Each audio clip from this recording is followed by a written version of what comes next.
우리에게 주신 하나님 말씀은 신약성경 요한계시록 8장 1절에서 5절 말씀, 우리가 이 시간 교독으로 공부하겠습니다. 요한계시록 8장 1절에서 5절 말씀입니다.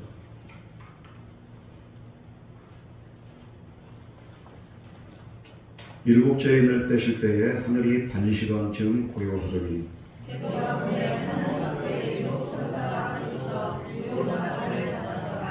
또 다른 천사가 와서 제단 곁에 서서 금향로를 가지고 많은 향을 받았으니 이는 모든 성도의 기도와 합하여 고조 앞 금제단에 드리고자 함이라.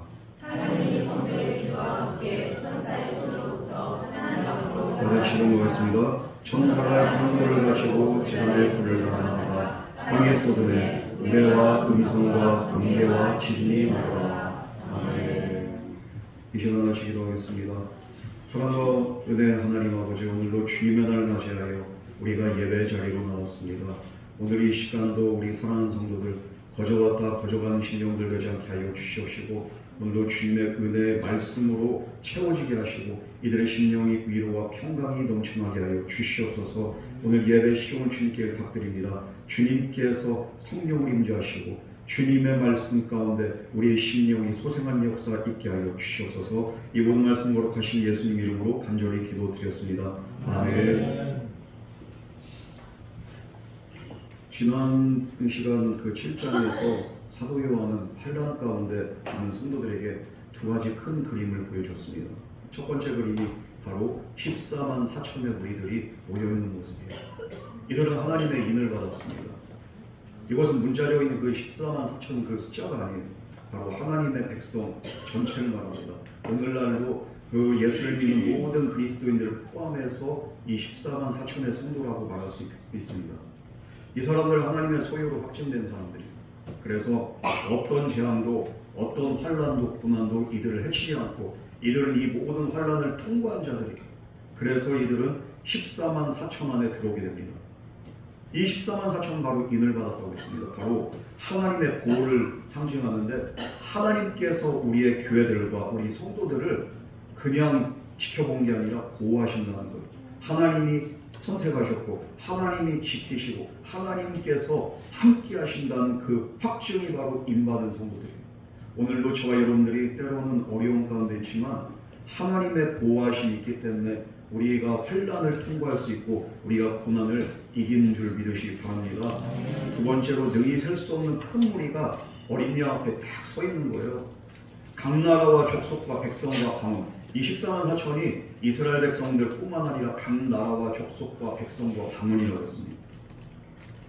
우리가 한국 사람뿐만 아니라 아프리카가 됐든 유럽 사람이 됐든 이스라엘 사람이 됐든 할 것 없이 복음 안에서 우리 모든 사람들은, 모든 나라들은 복음 안에서 하나 되고요. 복음 안에서 평등하고요. 복음 안에서 그들은 하나님 자녀 되는 그런 권세를 누리게 된다. 왜 그렇습니까? 이들은 어린 양의 피로 흰옷을 입은 자들이기 때문입니다. 오늘도 우리의 죄의 문제를 해결해 주신 분은 오직 예수님밖에 없습니다. 이 예수님을 믿는 모든 사람들, 그 사람이 죄인이 됐든 그 사람이 더럽고 추악한 과거가 있든 그 사람이 어느 나라 사람이든지 상관없어요. 전에 내가 우상 숭배를 했다 할지라도 어린 양의 피로 흰옷을 입은 자에게는 이 어린 양의 보좌 앞에서는 14만 4천의 성도들의 그 수에 포함되는 그런 은혜가 있다는 겁니다. 여러분, 그래서 이들은 다시는 이제는 이렇게 모든 나라와 족속과 그 방언에 그 포함된 사람들 어떻게 됩니까? 줄이지도 않고 목마르지도 않고, 그리고 하나님이 친히 그들의 눈물을 씻겨주는 것을 우리가 보게 됩니다. 사람을 보고서 그런 게 아니에요. 하나님의 은혜로 말미암아 정말로 자녀되고 제사장된 자들은 하나님이 그런 은혜를, 영원한 기쁨을 주겠다고 약속을 하신 겁니다. 이 두 장면은 이 고난의 한가운데 있던 교회에게 뭐라고 말씀하신 하나님의 음성입니까? 바로 너희가 환난을 겪지만 끝내는 승리하고 하나님의 보좌 앞에 서게 될 것이고 다시는 목마르지 않고 줄이지 않고 너희들의 눈물이 다시는 너희 눈에서 떨어지지 않을 것이다. 내가 너희를 영원히 사랑하고 너희와 함께하겠다는 하나님의 약속의 응답이고 메시지입니다. 여러분, 그러므로 이것이 우리의 소망이기 때문에 세상 끝날까지 함께 하시고, 그리고 또 주님 앞에 가는 그날 우리의 눈물을 씻겨주실 그 하나님의 은혜를 우리가 바라보면서 오늘도 우리가 여러 가지 혼란과 고난과 어려움 속에서도 믿음을 잃지 않고 주님께로 나갈 수 있는 거예요. 이제는 8장으로 넘어오면서 어떻게 됩니까? 하나님의 성도의 기도가 이제는 어떻게 응답되는가? 어떻게 상달되고 하나님이 어떻게 역사하는가? 이거에 대해서 우리에게 분명하게 말씀하고 약속하십니다. 우리 먼저 1절 말씀 다 같이 공독하겠습니다. 시작. 일곱째 일을 떼실 때 하늘이 간시같이 보여하더니. 여기서 7째 인을 떼서 이제 6째 인 끝나고 이제 7째 인을 떼는데 바로 뭐가 일어날 것 같았는데 안 일어나요. 그럼 조용한 거예요. 전에는 인을 뗄 때마다 말이 나오고 그리고 또 이상한 현상들이 나타났는데 7째 인 떼는데 아무 현상이 안 나타나네. 여기서 조용하더니 고요하더니 이 헬라어로는 시계라고 하는데요. 깊은 침묵, 숨소리조차 들릴 정도로 아주 조용한 그런 고요한 상태, 정적의 그런 상태를 말합니다. 7째 인 띄자마자 일어나는 게 아니라 하나님께서 잠시 잠깐 동안 단시간 동안 고요하게 침묵을 지키셨다는 거예요. 이 침묵에는 그런데 두 가지 의미가 있습니다. 첫 번째로는 어떤 의미가 있는가? 바로 하나님의 심판이 시작되기 전에 전체가 잠잠히 기다린 그 침묵은 무엇을 의미하냐? 바로 큰 사건이나 혼란이 일어나기 전에 폭풍 전야와 같은 그런 불안하고 조용한 그런 정적을 말합니다. 사람이 죄인이 판결받기 전에 법정에 먼저 들어갑니다. 그때 법정이 정수가죠. 시끄럽지 않습니다. 잠시 후에 판사가 들어온 다음에 이제 판결이 시작되는데 그 판결 직전에 그 판결을 앞둔 그 죄수의 심령이 바로 이거와 같죠. 바로 심판을 앞둔 엄숙하고 고요한 그런 정적을 말합니다. 두 번째로 이 고요함은 무엇을 말합니까? 바로 성도의 기도를 들으시는 그런 침묵이라는 거예요. 여러분, 기도가 응답되기 전에는 분명한 것은 하나님이 바로 즉각적으로 응답하시는 게 아니라 어느 정도의 시간 동안 침묵하시는 그런 시간이 있으세요. 하나님 역사를 서두르지 않습니다. 우리는 주여 빨리 역사하여 주시옵소서, 빨리 응답하여 주시옵소서, 당장 역사하여 주시옵소서. 우리는 이렇게 간구하지만 하나님은 성도의 기도를 들으신 후에 침묵하실 때가 있어요. 이것은 응답을 안 한다는 게 아닙니다. 바로 성도의 기도와 간구와 호소를 응답하기 전에 준비하는 시간을 상징합니다. 이 침묵 이후에는 반드시 하나님의 역사가, 하나님의 응답이 있다는 거예요. 여러분, 우리 삶에도 종종 하나님의 침묵과 같은 그런 시간이 있습니다. 기도해도 응답이 없어요. 하나님이 멀리 계신 것 같고 하나님의 존재가 확실하지 않고, 그렇게 할 때 우리가 기도해도 소용없는 것 같아요. 그러니까 낙심하죠. 그러나 본문은 말씀합니다. 하나님의 침묵은 무응답이 아니라 하나님의 부재가 아니라 바로 준비 과정이라는 거예요. 잠시 동안 침묵하고 그 다음부터 이제 또 역사가 일어나는 거예요. 일제강점기 때 수많은 교회와 성도들이 얼마나 많은 핍박을 받았습니까? 조국의 독립을 위해서 얼마나 많은 성도들이 눈물로 기도를 했습니까? 그런데 이 역사의 세력은 아직 오지 않고 계속 깜깜한 밤과 여명이 밝아오지 않은 이 흑암과 같은 현실에서 교회와 성도들은 좌절하고, 그리고 또 지도자들은 옥에 갇히고 성도들도 잡혀가고 순교하고, 아무리 기도를 하면 뭐합니까? 기도를 해도 하나님의 응답이 보이지가 않아. 하지만 이들의 눈물의 기도는 사라지지 않았습니다. 1945년 8월 15일 날 때 하나님의 때에 해방이 찾아온 줄 믿으시기 바랍니다. 오랜 침묵 너머에 무엇이 있습니까? 준비된 하나님의 응답이 있다는 거예요.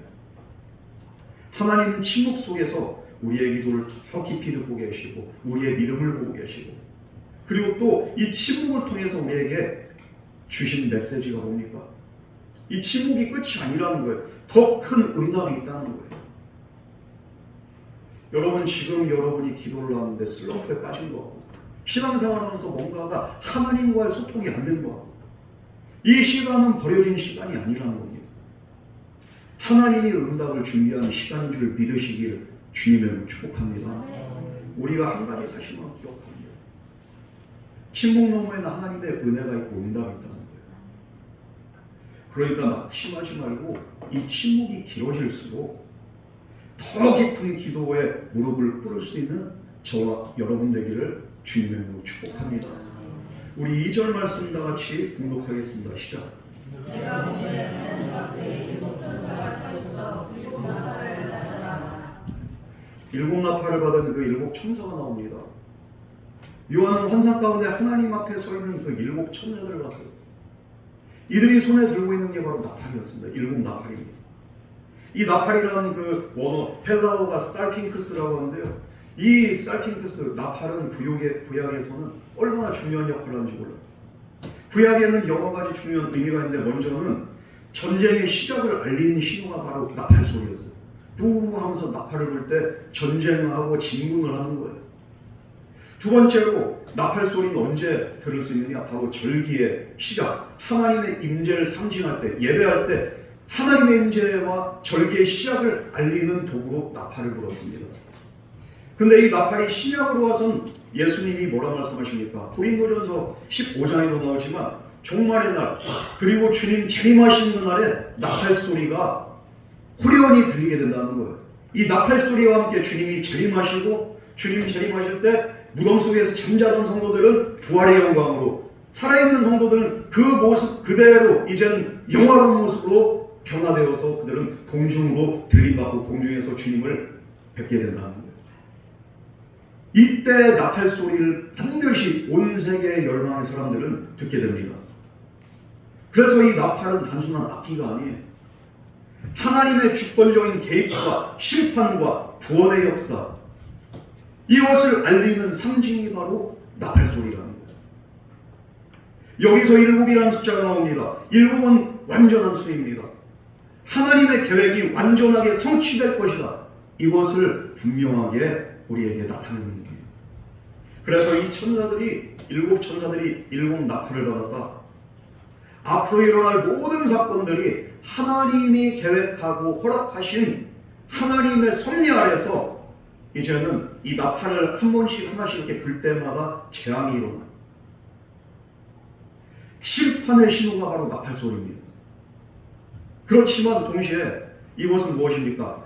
믿지 않는 자들에게는 심판이지만 믿는 자들에게는, 그리고 또 억울하게 죽음당하고 숭배한 성도들에게는 하나님이 개입하시고 하나님이 갚아주시는, 그리고 하나님의 공의를 이 땅에 온전히 성취하시는 그런 신호가 된다는 것. 믿는 자들에게는 하나님에게 그 은혜가 있어요.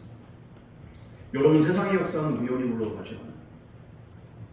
뉴스에서는 전쟁과 재앙, 혼란스러운 그 경제 상황, 이런 것들이 이 세상은 도대체 왜 이러는 거예요?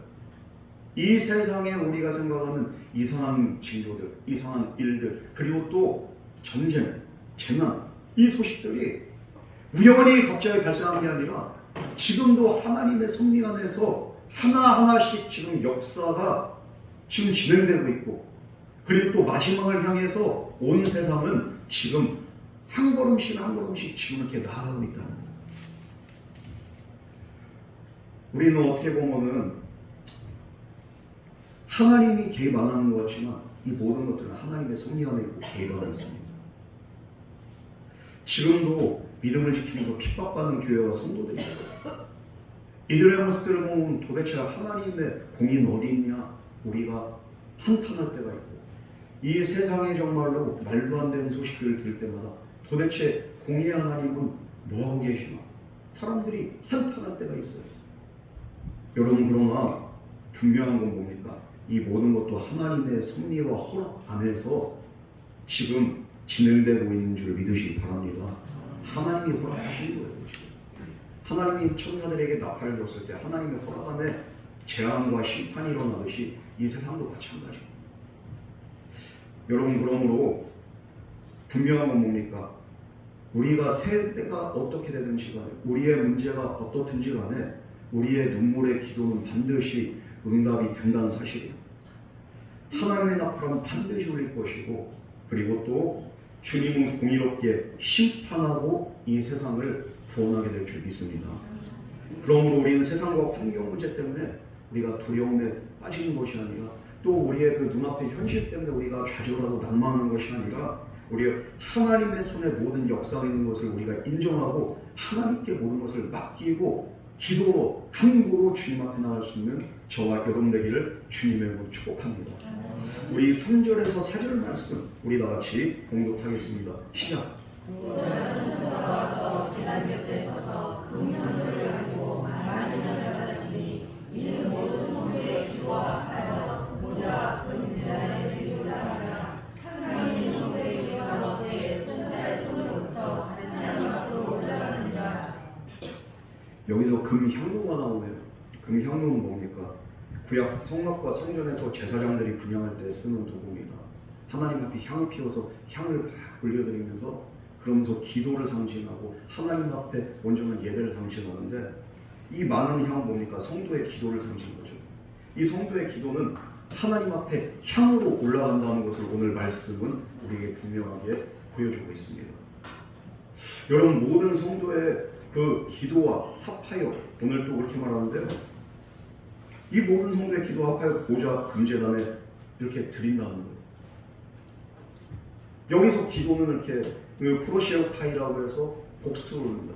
기도 드리라고 지금 이렇게 번역이 되는데, 흩어져 있는 수많은 성도들, 전 세계의 수많은 성도들이 하나로 모여서 하나님께 드려진다는 거예요. 그들의 기도가. 지금도 이 시간에 전 세계 곳곳에 예배하는 그 성도들이 있고요. 그리고 기도하는 성도들이 있습니다.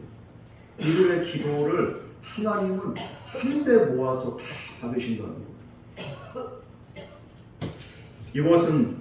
이 기도는 하나님의 대제사장의 신호탄이 될 뿐만 아니라 하나님의 응답의 또 시작이 되는 겁니다. 여러분, 우리가 기도가 아무리 연약해도 하나님은 그 기도를 무시하지 않으세요. 우리가 볼 때는 어린아이들이 드리는 기도들 얼마나 유치합니까? 그런데 하나님 유치하게 받지 않으세요. 모든 기도, 어린아이의 기도가 됐든, 그리고 또 믿음이 연약한 성도의 기도가 됐든, 어떤 것은 또 우리가 정말 말도 안 되는 기도를 올려드릴 때가 있어요. 몰라서. 물론 그렇게 몰라서 기도하다 보면 어느 순간에 이제 우리가 성숙해지고 하나님의 뜻을 알게 되고, 그러다 보면 하나님의 뜻 안에서 우리가 간구를 하게 되지만, 그 하나님의 뜻을 모르는 상태에서 드리는 기도조차도 하나님은 그 기도를 받으신다는 거예요. 여러분, 그래서 우리의 눈물의 기도와 절규의 기도와 말이 되지 않는 한숨 같은 기도까지도 하나님이 다 기억하고 이 모든 기도를 한데 모아서 향기로 받으신 줄 믿으시기 바랍니다. 우리의 모든 기도를 소중히 받으시고 기억하시는 분이 바로 하나님이라는 것. 그러므로 우리가 드린 기도는 결코 땅에 떨어지지 않는 줄 믿으시기 바랍니다. 나 도무지 이렇게 기도가 안 되겠어. 식사 기도라도 하세요. 식기도를 하면서 한두 마디 할 수 있잖아. 그거 기도조차도 못하는 건 성도도 아니고 사람도 아니죠. 식사기도 하세요, 안 하세요? 그것도 하나는 진짜 양심불량이에요. 밥 먹을 때도 이렇게 조차도 하나님한테 기도하는 거 무슨 성도야 그게. 여러분, 식기도가 됐든 새벽 기도가 됐든 내가 골방에서 드리는 기도가 됐든 하나님은 우리 모든 성도의 기도를 다 모아서 하나님이 향기로 받으시고 기뻐하시고, 그러므로 오늘도 기도를 멈추지 말고 중단하지 말고 믿음으로 주님 앞에 기도와 간구로 나갈 수 있는 저와 여러분 되기를 주님의 이름으로 축복합니다. 하나님 우리의 기도를 절대로 외면하지 않으세요. 반드시 응답으로 주님께서 돌려주실 줄 믿습니다. 그러므로 응답이 늦어지는 것 같을 때 우리는 이 믿음 붙잡고 하나님은 나의 기도를 들어주신다. 반드시 응답하신다. 하나님은 살아계신 하나님이고 나를 사랑하시는 너무도 좋으신 하나님. 난 그 하나님께 오늘도 기도한다. 이런 믿음으로 기도의 자리에 나올 수 있는 저와 여러분 되기를 주님의 이름으로 축복합니다. 우리 5절 말씀 다 같이 공독하겠습니다. 시작. 천사가 향물을 가지고 제단에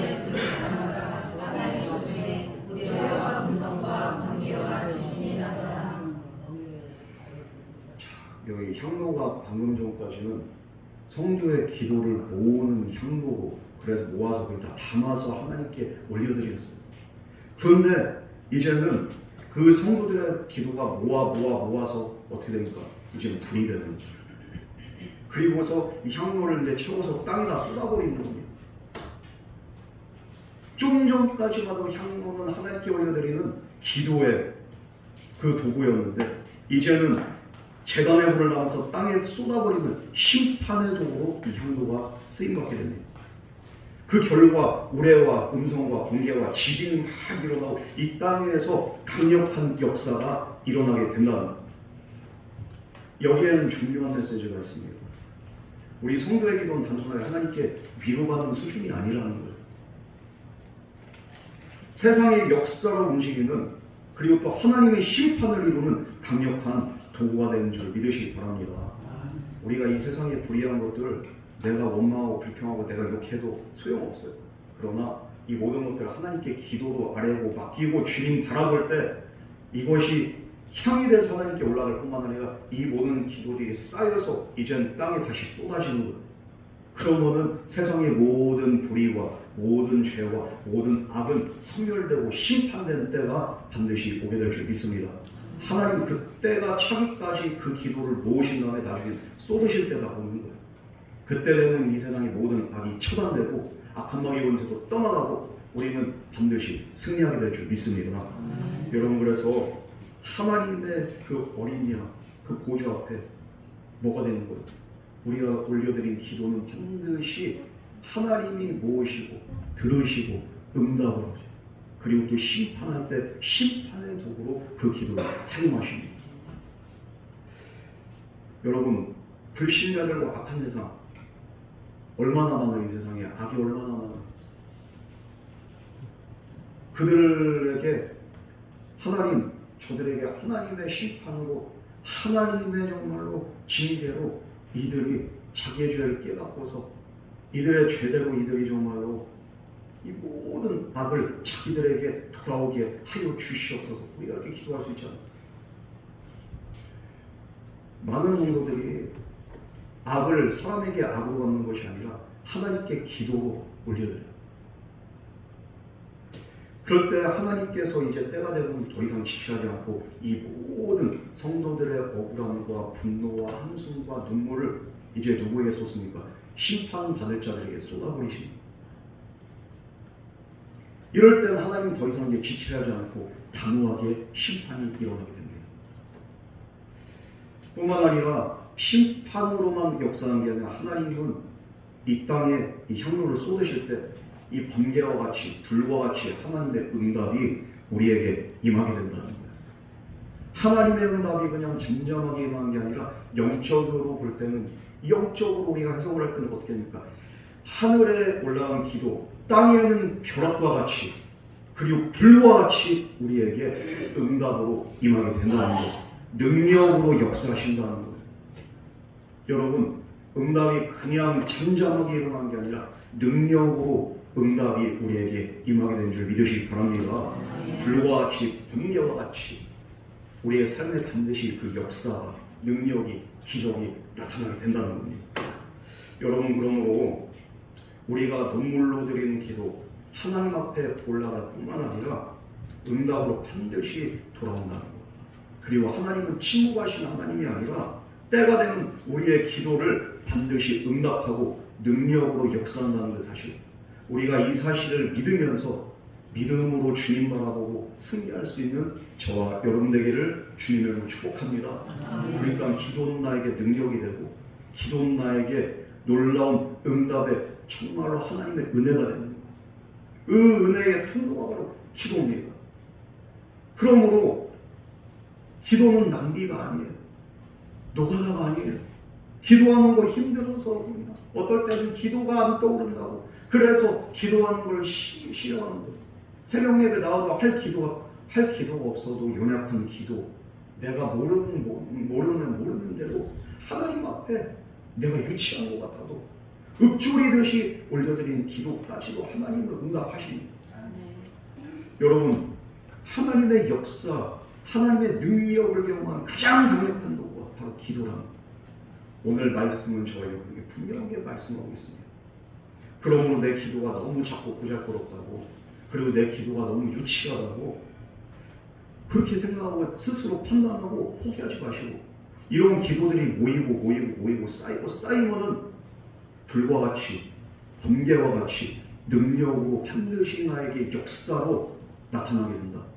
이 사실을 기억하고 우리는 기도를 쉬는 자가 아니라 기도를 나의 도구로 삼고 나의 능력과 나의 무기로 삼을 수 있는 저와 여러분 되기를 주님의 이름으로 축복합니다. 그런데 문제는 뭐냐? 우리가 기도를 마지막 수단으로 삼을 때가 많이 있다는 거예요. 첫 번째 수단이 돼야 되는데 기도를 어떻게 합니까? 이것도 해보고 저것도 해보고 이래도 보고 저래도 보고 그러다가 안 되면 나중에 마지막 수단으로 기도를 하는 거예요. 그러니까 안 되는 거예요. 될 리가 있나요? 여러분, 기도가 먼저 앞서야 되는 거예요. 우리 성도들은 무엇을 하든지 간에 기도보다, 성경보다, 말씀보다 앞서서는 안 되는 줄 믿으시기 바랍니다. 언제나 먼저 선행돼야 되는 것은 기도, 말씀이 먼저 선행돼야 되는 거예요. 그 말씀을 들은 대로 내게 주신 응답, 확신 대로 내가 기도하고 간구하고 성령 안에서 우리가 행동할 때 하나님이 역사가 나타나는 거예요. 그러므로 기도보다 앞선 성도가 그렇게 앞선 성도가 되면 안 됩니다. 기도가 먼저 선행돼야 됩니다. 최고의 수단으로 삼지 말고 최선의 수단이 바로 기도가 되어야 될 줄 믿습니다. 여러분, 이렇게 우리가 마지막 수단이 아니라 첫 번째 무기로 기도를 우리가 정말로 삼을 때, 그럼 우리는 무엇을 위해서 먼저 기도해야 됩니까? 가정의 문제를 만났을 때 내가 어떻게 해결하지, 이게 아니라 하나님 앞에 먼저 모든 것을 맡기고, 주여 내 가정의 문제 해결해 주세요, 자녀 문제 해결해 주세요. 우리가 기도에 무릎을 꿇어야 됩니다. 내 직장생활, 내 인간관계 모든 문제들, 삶에 얽혀있는 모든 실타래와 같은 문제들, 내가 해결할 수 없고 풀 수 없는 문제들이 내 앞에 산재해 있을 때 주여 어떻게 해야 되겠습니까? 주여 도와주시옵소서, 역사하여 주시옵소서. 우리가 눈물로 기도에 무릎을 꿇을 때 주님께서 역사하는 거예요. 나라와 민족을 위해서도, 그리고 또 그 교회의 어려움과 우리의 개인적인 어려움과 여러 가지 고난과 환난 속에서도 우리는 기도로 나아갈 때 하나님이 응답하십니다. 여러분, 기도는 단순한 위로가 아니에요. 그냥 심리적인 평안과 만족을 위해서 자기 최면을 거는 게 기도가 아니라 하나님의 역사를 불러오는 불씨인 줄 믿으시기 바랍니다. 불이 임하는 거예요, 기도할 때. 오늘 본문은 우리에게 세 가지 교훈을 우리에게 말씀합니다. 첫 번째로, 하나님의 침묵은 우리를 버리는 게 아니라, 우리를 방치하는 게 아니라 뭡니까? 더 큰 역사를 준비하는 시간인 줄 믿으시기 바랍니다. 두 번째로, 성도의 기도는 하나님께 향으로 올라간다는 거예요. 어떤 기도가 됐든지 간에 여러분, 우리의 기도는 결코 헛되지 않은 줄 믿으시기 바랍니다. 우리의 기도는 반드시 불로 역사하는 거예요. 세 번째로, 기도는 하나님의 심판과 구원을 여는 그런 불씨가 될 뿐만 아니라 우리에게 능력으로, 응답으로 역사하는, 반드시 정말 우리에게 은혜가 임하게 되는 그런 은혜의 통로가 된다는 거예요. 여러분, 강력한 응답은 바로 강력한 기도 안에 있습니다. 여러분, 그러므로 우리가 이 사실을 잘 기억하면서, 오늘도 이렇게 상징적인 그림이지만 성도의 기도가 불이 되잖아요. 그리고 번개와 같은 능력으로 이 땅에 임하잖아요. 기도의 응답은 바로 이와 같다는 그 사실 우리가 항상 기억하면서 기도에 주저하지 말고, 그리고 기도하기를 꺼려하지 마시고, 낭비라고 생각하지 마시고, 우리가 날마다 정해진 시간마다 주님 앞에 기도의 무릎을 꿇을 수 있는 저와 여러분 되기를 주님으로 축복합니다. 이제 이렇게 말씀을 이제 정리하려고 하는데, 한 가지 이렇게 여러분과 나누고자 하는 그런 간증이 있어요. 제가 중국인 친구가 있거든요. 효림이라고, 샤오림이라고 하는데, 중국 이름. 근데 이 친구가 자매인데, 지금 현재 한국에서 신학 박사 이렇게 학위를 있다고요. 한국어 대단하죠. 그래서 지금 모건대학교에서 신학 교수로 지금 재직 중입니다. 그러면서 한국 교회를 또 이렇게 공사하고 있어요. 중국인 예배를 인도하고 목사 안수도 받았어요. 제가 부모님 중국에서 이렇게 목회하실 때 그렇게 하다가 어떻게 하다가 알게 된 친구인데, 이 친구가 어떻게 한국으로 와서 처음에는 고생도 많이 하고, 그리고서 정말 말도 안 통한 그 나라에서 알바하면서 그러면서 학비 벌면서 또 교회에서 사역하면서 여러 가지로 어려움이 많아서 맨날 전화하면은, 저도 그 당시에 이제 또 대학원 다니고 할 텐데 맨날 오고 저는 힘들다고 숙중 너무 힘들어. 그런데 한 번 그 친구 만나서 이제 식사하면서 이런저런 얘기를 하는데, 이 친구 아버지가 중국 현지 교회 목사님. 전에도 여러 번 잡혀간 적이 있었어요. 그런데 이 친구가 한국 나와서 이렇게 힘들고 외로울 때, 그런 상황에서 중국에 가끔 가다가 연락을 하는데 아버지가 체포됐다는 거예요. 그 얘기를 또 듣게 됩니다. 이번에 들어가면 이제 다시 나오기 힘들다. 그 얘기를 듣고서 절망에 빠집니다. 자기는 한국에 있고 지금 자기 자신도 건강이 너무 힘들고 외롭고 아무것도 할 수 없는 그런 이렇게 무능력한 상황인데, 그런데 거기다가 설상가상으로 아버지는 또 이번에 잡혀 들어가다. 여러분, 중국 교회들이 아직까지 핍박 많이 받아요. 아직도 감옥에 가는 사람들이 있구나. 그런 상황에서 이제 절망에 빠지는데, 매일 눈물로 한동안 무기력 가운데 이 친구는 아무것도 하지 못하고 기도도 못하고 그냥 좌절하고 낙심하고 그런 삶을 살고 있습니다. 우리 좀 이따가 이렇게 촬영을 할 건데, 그런데 어느 날 갑자기 금요 기도회 시간에 이 찬양이 나오는 거예요. 기도할 수 있는데.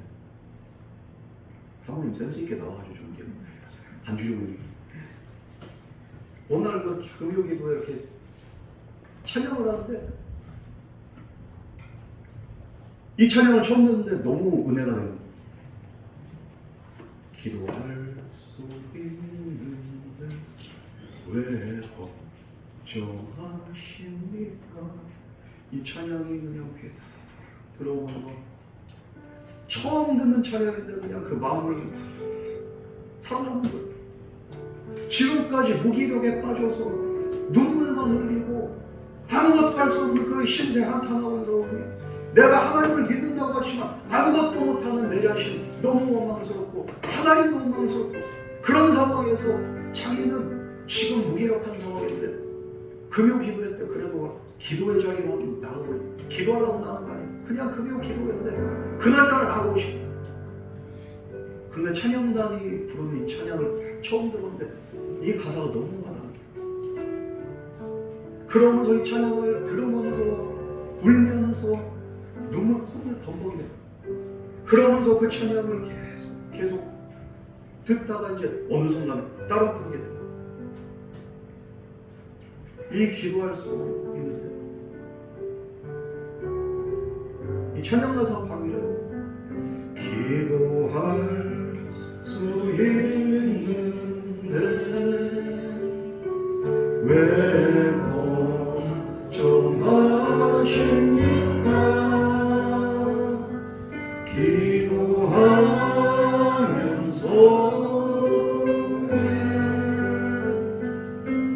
영영하십니까?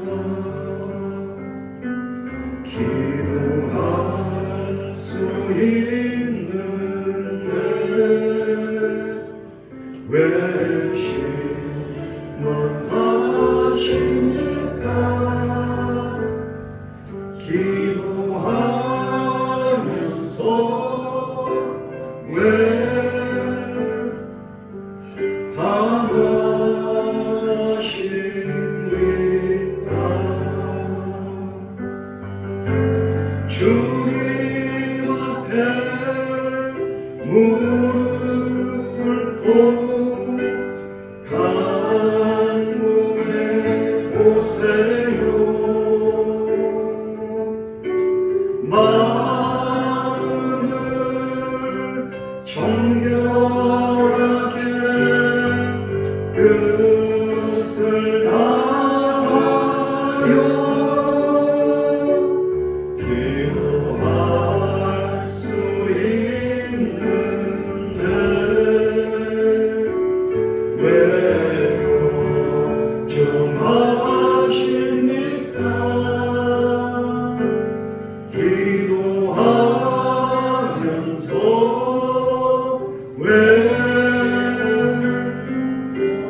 마음속에 탁 들려오는 거야. 네가 할 수 있는 건 아무것도 없지만 너는 아버지를 구할 수 없지만 한 가지 할 수 있는 것이 있다. 그것은 바로 기도다. 이 음성이 그렇게 불현듯 마음속에 들려오면서 눈물로 통곡하면서 기도를 했다. 그때 기도로 부러지면서 하나님 앞에 바뀐 하나님, 우리 아버지 살려주세요.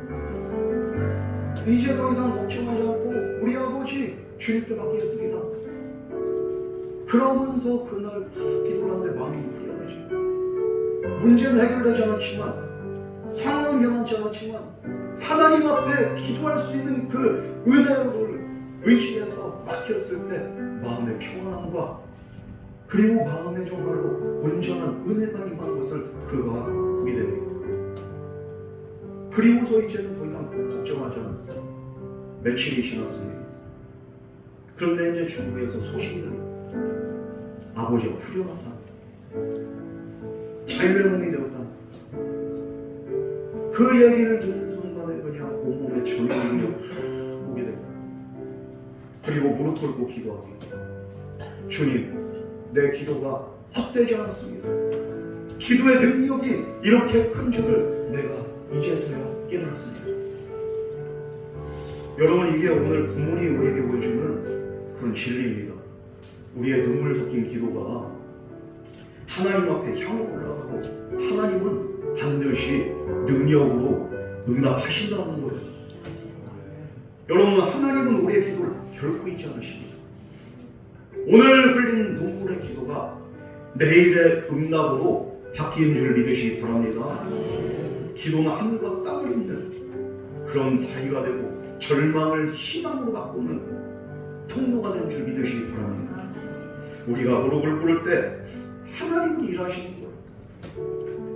그러므로 오늘도 걱정되시는 기도 나아보시고 그렇게 기도 나올 때 하나님 반드시 응답하십니다.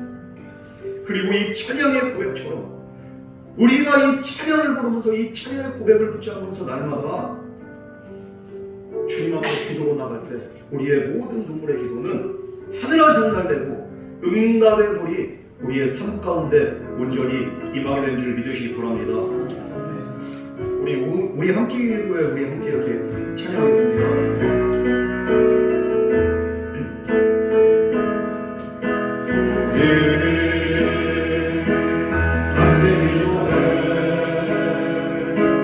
주 앞에 나와 무릎 꿇고 베푸시는 주 하늘을 향해 두 손 들고 하늘 보리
이제부터라도 하늘문이 열리는 그 놀라운 은혜를 우리가 기도를 통해서 날마다 경험하게 하여 주시옵소서. 지난날 우리가 기도를 나의 최선으로 삼지 않고 우리가 기도를 차선으로 또 마지막 수단으로 삼았던 우리의 연약함과 우리의 믿음 없는 모습 용서하여 주시옵소서. 이제부터라도 기도로 승리하고 기도로 응답받고 기도로 하늘문이 열리는 그런 놀라운 믿음의 삶을 살게 하여 주시옵소서. 우리 다 같이 기도하겠습니다. 사랑과 내 하나님 아버지, 오늘 우리님께서 함께하여 주시옵시고 우리에게 기도의 영을 부어주시옵소서.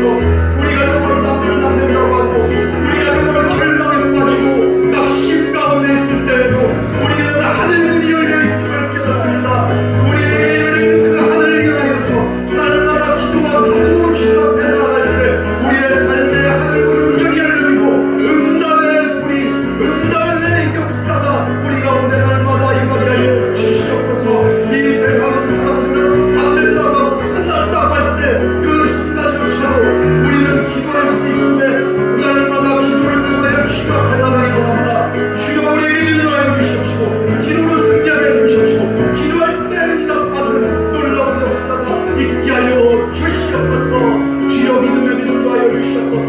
사랑받지 않고 환경을 바라보지 않고 살아계신 하나님 바라보며 기도를 통하여 하나님의 기적을 경험하게 되는 놀라운 은혜를 우리에게 부어 주시옵소서.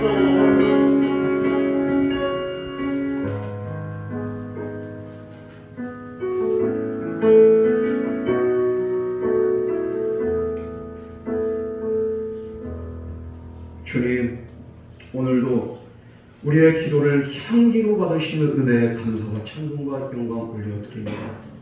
주여, 바라기는 우리가 걱정 대신 기도하게 하시고 눈물 대신 소망을 품게 하여 주시옵소서. 또한 우리의 기도가 하늘에 상달되어 응답의 불로 날마다 임하게 하여 주시옵시고 날마다 우리 가정과 교회와 나라 위에 하나님의 은혜와 평강이 충만하게 하여 주시옵소서. 이 모든 말씀 거룩하신 예수 그리스도의 이름으로 간절히 기도드립니다. 아멘.